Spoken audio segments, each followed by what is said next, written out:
Oh no! Somebody hit the truck of my husband, and we got surprised because he ran away, but no choice. We had to go. Hello, good morning. Ayan na nga, pupunta na kami sa appointment ng asawa ko kasi nga yung if you guys saw my short video, my husband got a hit and run in the Walmart. So the guy say sorry, but he left. So we are surprised. So this time we don't have a choice. So my husband called the insurance, and of course to cover the damage. But of course I don't know if our insurance gonna go up, but we're gonna find out next year. That's what he said. But anyway, wala talaga akong alam sa mga ganito. Siya lang naman talaga ang humahawak ng mga importanteng mga bagay. So yeah, isa lang akong hamak na ina, nasa bahay lang, naglilinis, nagluluto, nagbabantay ng mga bata. But when it comes na mga ganito, bobo ako. But anyway, so the day na appointment ng asawa ko, masama yung panahon. So hindi namin alam, habang nagdadrive pala, meron palang tornado na nangyari doon sa west side. But thankful to God na He covered us for protection while we're driving all the way to the shop. So we dropped off his truck, but still we don't know na mayroong tornado na nangyari. But anyway, after that na dinadrop off namin yung sasakyan niya, hindi pa rin namin alam, pero ang paligid napakadilim, hindi siya talagang maulan the whole day. So walang araw, talagang panay patak ng ulan. It's like crying the whole day. So we didn't have a choice. We went to the 85C para magkape, of course, kasi maraming mga bakery na nag-open na maaga. So magkape tayo, tsaka mga fresh na mga pastry bread. So anyway, nag-order pa rin ang asawa ko ng malamig na inumin. Pero ang ininom ko talaga is mainit na kape. Inuwi ko yung strawberry kasi para kay Lila naman talaga.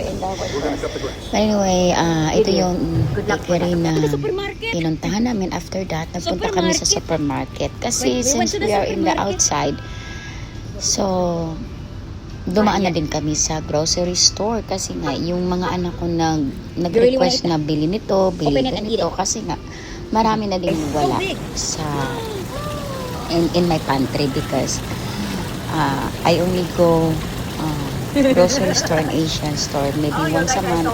Sometimes I forgot na it's 2 months already I haven't go there. So kaya hello, good morning. a lot of kadagko ninyo amo din ang lobster, so mga pagkain na wala na, so nauubos na nila.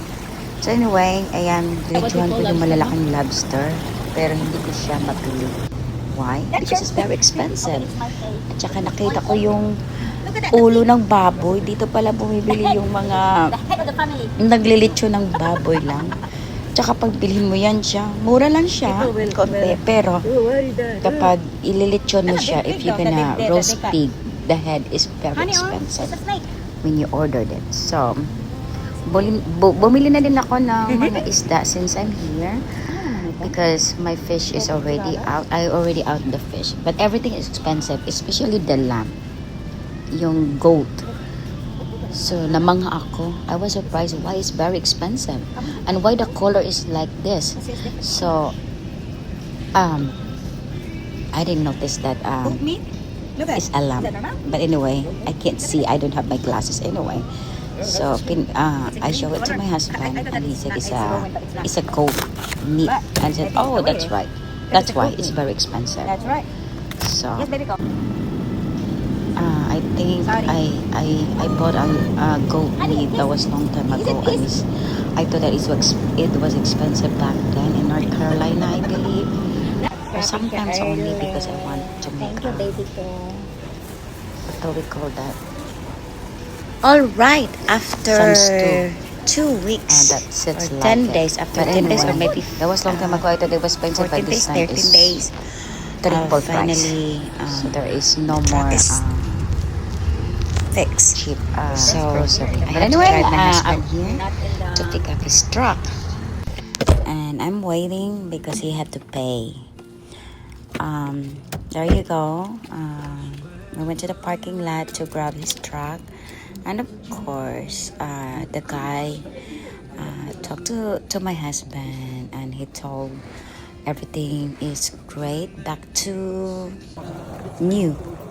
Husband is happy, of course. If husband is happy, wife is happy as well. So I followed him. We went to the gas station first because he needs a gas. Kasi syempre, di ba, nakastock yung sasakyan niya. Okay. Actually, Alright. when we drop off his truck the first time, it's in the Austin. so that we have only one card to use But it. they transferred it in the Okay. Pat Booker area or Perrin Vital. So, yeah. So, different shop, but it's still the same company, Collission. So, I was waiting for him. Then, I thought that we were going. So, he wanted a drink. And, of course, he wants to say hi and kiss to his wife because he really loves his wife. And, of course, we Matulog sa ko, matulog sa ko. So, that. You see? Hello. I was joking in there, but anyway. What do you want from me? Yep. So there's Alex appointment. Yes. Alexander had appointment as well, and I'm so proud to him because he was driving actually. What? Finally, 100. I go to his appointment.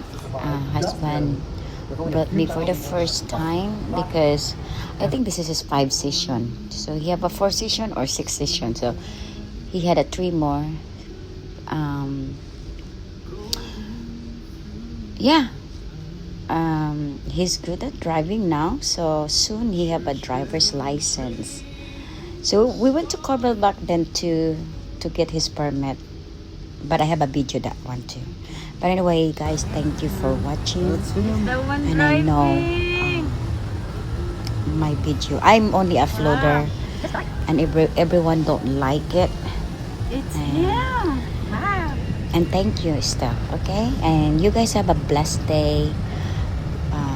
Whatever you do, always thankful to the Lord because He is our God that provide everything and never stop loving us and caring Nice. and support us on this earth. So you guys have a blessed day. God bless and God's Oh, they have 3 person in there. Yeah, one's the instructor. Bye bye. One person drives for an hour. Ayan na yung anak ko. Thank you, everyone. Nice. You know how to drive. Don't watch it.